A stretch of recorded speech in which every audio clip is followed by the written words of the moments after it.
A lot of times when my clients come to me and we're trying to help them, organize their finances and give them like a savings plan, the first thing I try to tell them, look, is say, hey, you not being able to save money may not entirely be your fault.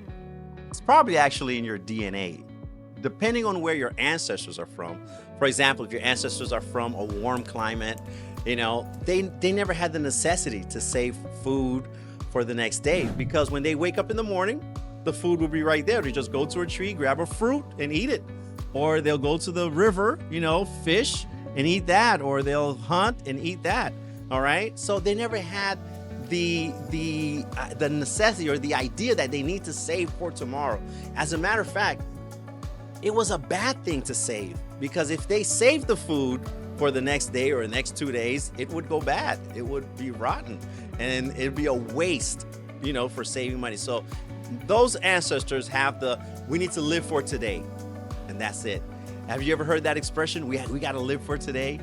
That's probably from your ancestors, and it's come down from generation to generation to generation until it got to your grandmother, until it got to your mother, until it got to you. All right, so I don't want you to feel too bad about not being able to save.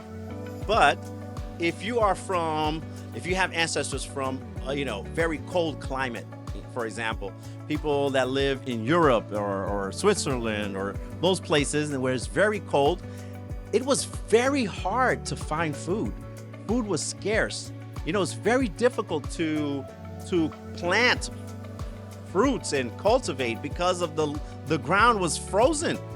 So when they did have some food, they had to save it. They had to save for the next day. They had to save for the next week, or they had to save for the winter because there was no food. And if they didn't save, they wouldn't survive. So it was a survival mechanism to learn how to save what they had. Remember that phrase, the winter's coming? That's where that phrase comes from.